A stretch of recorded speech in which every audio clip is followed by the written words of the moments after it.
श्रद्धा Walker murder case के आरोपी आफ्ताब पूनावाला से पुलिस लगातार पूछताछ कर रही है। इस पूछताछ से जुड़ी जानकारियां एक एक कर सामने आ रही हैं।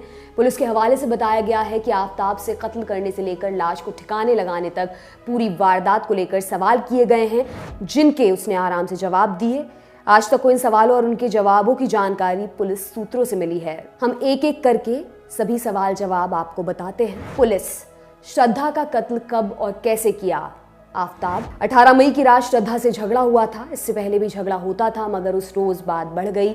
हम दोनों में हाथापाई हुई थी। फिर मैंने श्रद्धा को पटक दिया। उसके सीने पर बैठकर दोनों हाथों से उसका गला दबाने लगा। थोड़ी देर बाद ही वो दम तोड़ चुकी थी। पुलिस, फिर लाश के साथ क्या किया? आफ्ताब, उस रात लाश को घसीटकर बाथरूम में ले गया। पूरी रात लाश वहीं पर पड़ी रही। पुलिस, लाश के टुकड़े कैसे और कब किए? आफ्ताब, 19 मई को मैं मार्केट गया। लोकल मार्केट से 300 लीटर का एक फ्रिज खरीदा। एक दूसरी दुकान से आरी खरीदी। फिर मैं घर लौट आया। रात को उसी बाथरूम में आरी से लाश के टुकड़े करने शुरू कर दिए। मैंने कुछ दिनों के लिए शेफ की नौकरी भी की थी। उससे पहले करीब 2 हफ्ते की ट्रेनिंग ली थी। उस दौरान चिकन और मटन के पीस करने की ट्रेनिंग मिली थी। 19 मई को मैंने लाश के टुकड़े किए, उन्हें पॉलीथीन में डाला। फिर उन टुकड़ों को पॉलीथीन समेत फ्रीजर में रख दिया। बाकी लाश फ्रिज के निचले हिस्से में रखी। पुलिस, कितने दिनों तक लाश के टुकड़े किए? आफ्ताब, 2 दिनों तक, 19 और 20 मई। पुलिस, लाश के टुकड़ों को ठिकाने लगाना कब शुरू किया? आफ्ताब, 19 और 20 मई की रात पहली बार लाश के कुछ टुकड़े फ्रीजर से निकाल कर बैग में रखे थे। पहली रात बैग में कम टुकड़े रखे थे, क्योंकि लाश के टुकड़ों के साथ देर रात बाहर निकलने में घबरा रहा था कि कहीं रास्ते में पुलिस तलाशी ना ले ले। पुलिस, पहली बार लाश के टुकड़े कहाँ फेंके? आफ्ताब, 19 और 20 मई की रात मेहरौली के जंगल में टुकड़े फेंके थे, पर जंगल के ज़्यादा अंदर नहीं गया था। पुलिस, कितने दिनों में लाश के सारे टुकड़े ठिकाने लगाए? आफ्ताब, ठीक से याद नहीं, लेकिन कम से कम 20 दिनों तक मैं लाश के टुकड़े फेंकता रहा। पुलिस, लाश के टुकड़े कहाँ कहाँ फेंके? आफ्ताब, मैं सिर्फ छतरपुर और मेहरौली के आसपास ही जाता था। ज़्यादा दूर जाने में पकड़े जाने का खतरा था। पुलिस, तुम्हें वो सारी जगहें याद हैं?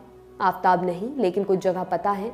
रात में अंधेरा था, इसलिए सारे ठिकाने सही सही याद नहीं। पुलिस, 20 दिनों तक घर में लाश या लाश के टुकड़े थे। इस दौरान तुम्हारा रूटीन क्या था? आफ्ताब, मैं घर से बाहर निकलता ही नहीं था, ना ही किसी पड़ोसी से मिलता या बात करता था।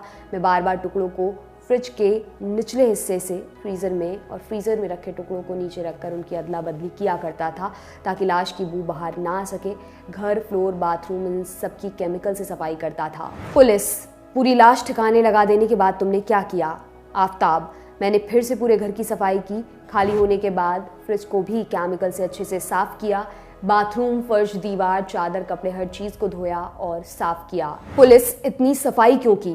आफ्ताब, एक तो घर से लाश की बू निकालनी थी, दूसरा मैं ये यकीन कर लेना चाहता था कि घर के अंदर खून या मांस की कोई भी सबूत ना छूट जाए। मैं जानता था कभी ना कभी ये सच बाहर आएगा और तब इस घर और फ्रिज की जांच भी होगी, इसीलिए अपनी तरफ से मैंने हर सबूत धो डाले। पुलिस, जिससे तुम प्यार करते थे उसकी लाश के साथ ऐसा बर्ताव करने से पहले तुमने एक बार भी कुछ सोचा नहीं?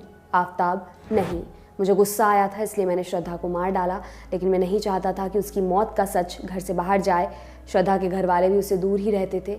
उसकी अपने घर वालों से ही बात नहीं होती थी। मुझे पता था कि उसे कोई ढूंढने नहीं आएगा, इसीलिए लाश को इस ठिकाने लगाना ज़रूरी था और मैंने वही किया। पुलिस की पूछताछ में आफ्ताब ने यह भी बताया कि श्रद्धा की लाश के टुकड़े करने के लिए उसने गूगल सर्च कर मानव शरीर और एनाटॉमी के बारे में जानकारी हासिल की थी। इससे उसे लाश ठिकाने लगाने में मदद मिली।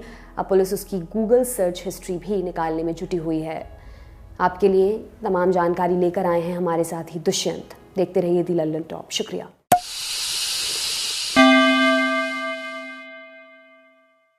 सब्सक्राइब करो पहले। हाँ जल्दी करो, मुझे पता है कि आप लोग नहीं करते, वीडियो देखते लेकिन सब्सक्राइब नहीं करते।